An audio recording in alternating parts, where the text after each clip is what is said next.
Hey guys, we did a video several weeks back doing a shop tour, and I had introduced a couple of new projects that we were starting. One being that 66 GTO convertible, and the other one being this 81 Trans Am that's on the rotisserie currently. So I'm going to do a separate post on this Trans Am, and we'll showcase that at a different point. What I want to do is make some videos as we go through this GTO restoration, and really go in depth to show you guys, and potential clients, just the level of detail and investment that we have into the projects. So another little point of interest here I'm going to point out is we're building a room here. If you're wondering what's going on, this room is going to be specifically closed off, and all the dirty work will be performed in this room to control dust and the mess around the shop. So that's kind of what's going on here. So I'll try to be brief as I go through it, but there's a lot of information to cover.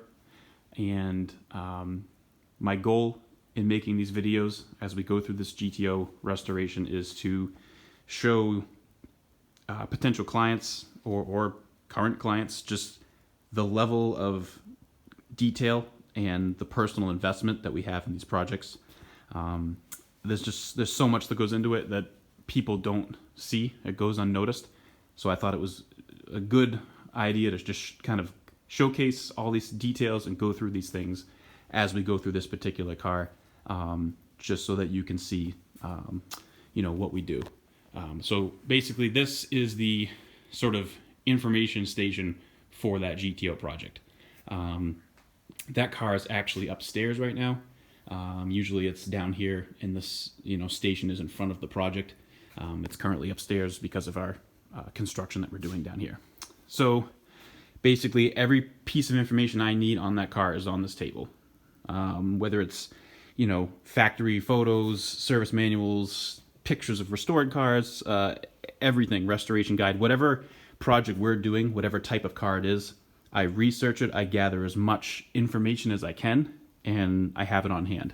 Especially when we're doing a concours type of vehicle, and every little detail is important.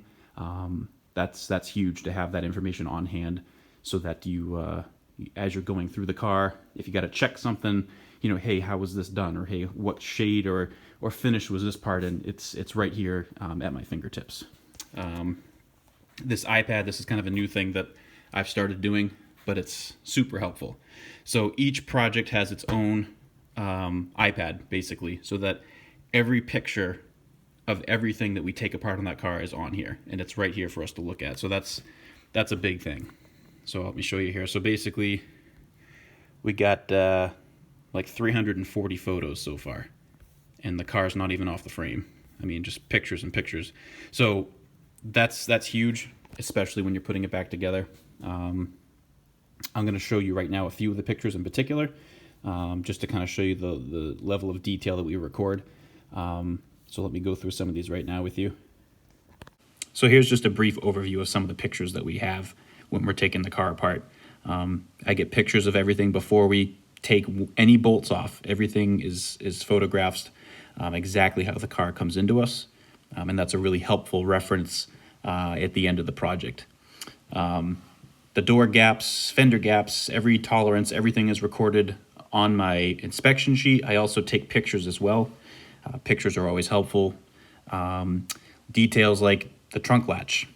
I can see that at the Pontiac plant, this was painted in the car. You can see trunk spatter and body color on the backside. Again, these details will be replicated down to a little piece of tape holding the wire going to the console. Silly, but that's exactly how we're going to put it back together. God forbid I pass away. Again, I record how everything comes apart, in the order and the process. So if somebody else had to put this car back together, they would have all these reference materials available to them. Any damage that we find is recorded so the customer can see what we uncover as we take it apart. Details like the color and texture of the seam sealer, the colors of primer, the different layers of paint or primer that are on the car. These are all things that are recorded so we can replicate them. Everything is bag tagged and shelved away, very organized. Easy for us to find these things again. So we're big on that. Any factory markings, along with different colors and finishes of pieces, any markings we find, as minor as they are, we take pictures of those as well, so we can replicate those as accordingly. It might seem like it takes extra effort to do all this recording and all these pictures, but I think it's super helpful for us doing the project. And I also think it adds a little extra value to the car. Having a documented restoration like this, I think, is very important. Here's the stripes on the drive shaft from the factory, so we can replicate those and put them exactly back where they were. Any numbers, date codes, part numbers, all that stuff is recorded as well. It's good to have that, again, recorded just to show, hey, this is how the car came in, and this is how the car is going out. Any incorrect, pieces are sought out. We find them and restore them and put them on the car, so it's 100% numbers matching. I think that's very, obviously that's important as well when you're doing a concours car. So this is just a few pictures. Like I said, we have over 340 pictures, and the car is not even off the frame yet. So we keep very good track. And on this whiteboard here is basically just a lot of recorded information on the car. This is something I like to have, again, right in my face as I'm doing the restoration. If I have to reference something, if the customer has a question about something, it's all right here. What I have here, this is kind of an inspection sheet here that we have. So when that car comes in here, before any bolts are taken off of that car, every gap, panel alignment, everything is recorded here, so that when it comes time to put that car back together, if there's a question in fitment or just remembering how the car was when it came in, I measure every gap, so we know, okay, this fender was a 16th inch away from the door. So when we put the car together for the second time, doing body work and stuff, at least we have a original guide to go back to if there's any question on how we want to do gaps or fitment purposes. So that's all recorded there.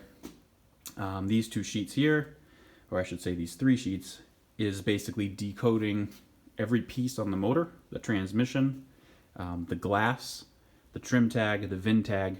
So all the dates, the production dates on the pieces, everything's recorded, and this helps us to kind of understand the car. You can understand if pieces were changed, if door glass has a wrong date on it. If it's from 1967 and you have a 67 car, okay, maybe this car was in an accident. Maybe the door was changed, the glass was broken. So this really helps to just wrap your mind around the car as a whole and understand its history. That's very important, I think, when you're doing a restoration, is to know where the car's been, what's happened to the car, and again, obviously, doing a concours type of restoration, everything has to be numbers matching, and that means everything. So it's important to see what's on the car. Is the carburetor original? Is the alternator, the starter original? And if they're not, we need to track these down. We need to get correct cores and have them rebuilt. So this is basically an overview of all that stuff.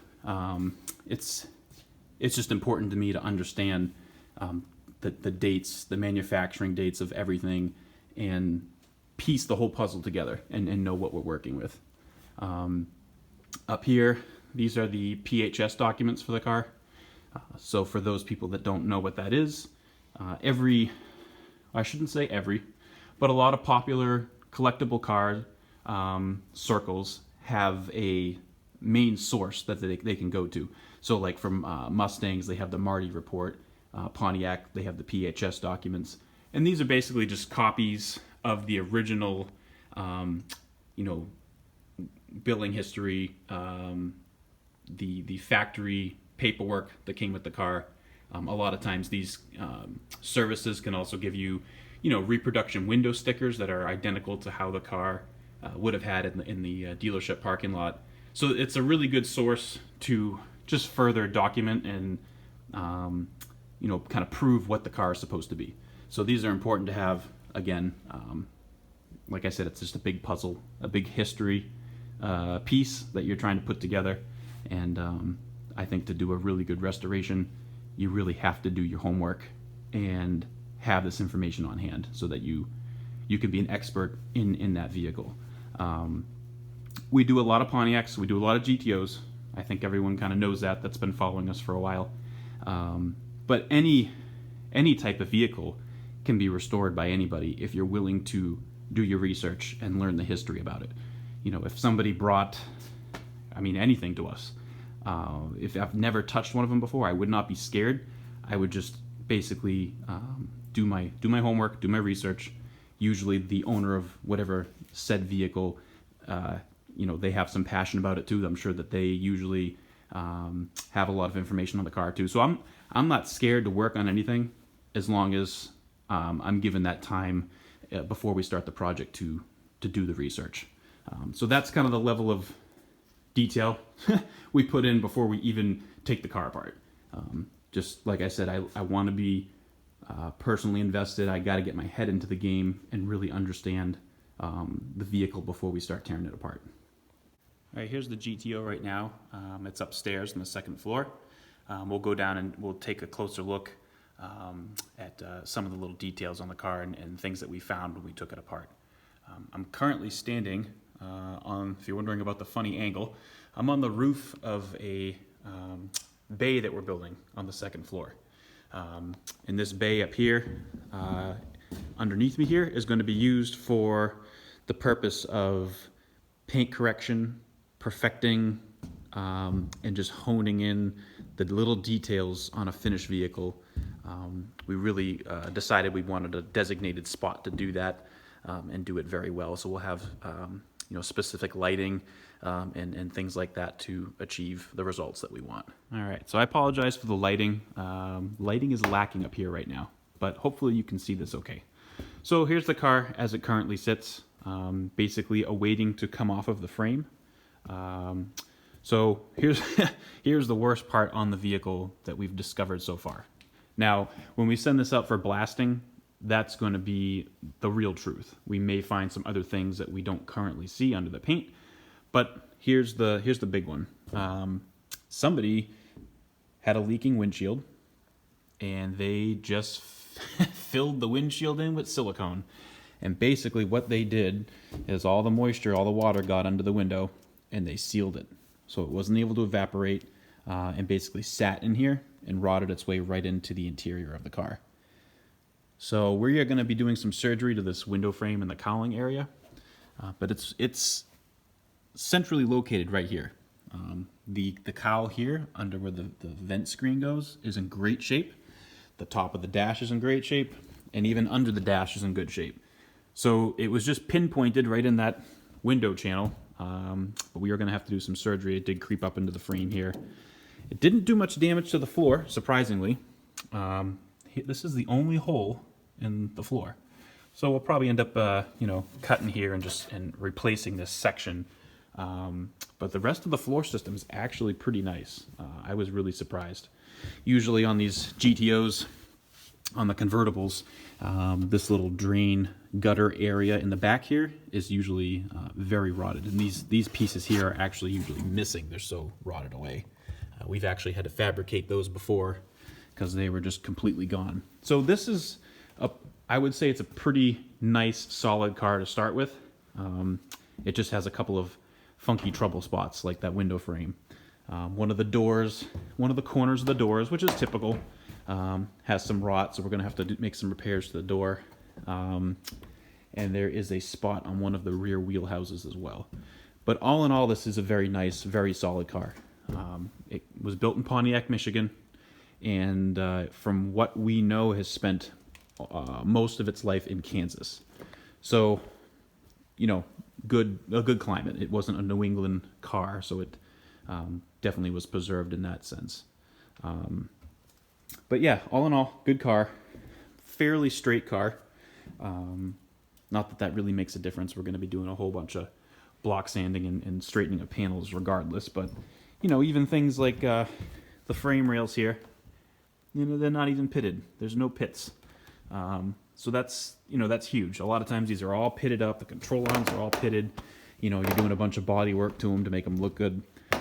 So that's huge. It is a very clean car in that respect. Coming down to the trunk here, again, trunk's really nice.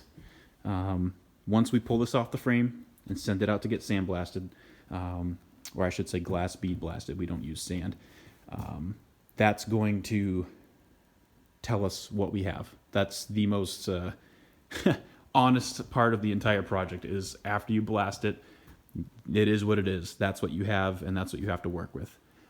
So that's usually the point. I'll have the customer come in and we'll look it over at that point, because that's when you really know what you have. But considering what I see right now, I think this is going to be a pretty nice car to start with, and I don't think we're going to have any big surprises. So that's where it is right now. We will do another video, another update, probably when we pull it off the frame and get it on the rotisserie, and after we get it blasted. We'll go over the car again, we'll make a video, and we'll kind of see where we're at that point. And that's usually pretty interesting time. So usually what I tell people, that's the worst your car is going to get is at that point. After blasting, it only starts to get better. So that's usually the part that's the most scary. It's the most taken apart. So it'll be interesting to see. Another little thing I'll point out too, when this comes off the frame to go on the rotisserie, we will have bracing all put in here. We do that with almost every car, especially convertibles. There's not even a question, because there is a lot of flex in these cars, and if you don't brace them up and you pull them off the frame, you could really be in a world of hurt if you're not properly braced. Even if we don't repair, even if we don't cut out the whole floor section or do intense metal work, if we don't touch anything, you still want to have this car braced up, because like I said, as a whole vehicle, it's going to flex, it's going to move. So that's an important thing to remember when you're taking cars off the frame, is to make sure that they're properly supported. One more thing I wanted to mention, I thought it was worth discussing, is that regardless of what kind of collectible vehicle you're restoring, from any part of the world, there's not always a by-the-book standard in which you are to do the car. And I think that, especially in this car's case, I think it's a very good scenario, because, Pontiac had, several plants that they were built in by General Motors. And the truth is that each plant and each worker in each plant did things just a little bit differently. So that's something to take into consideration. Sometimes you look at somebody's car and you might be able to pick it apart and say, well, that's not right, or this isn't how that's supposed to be.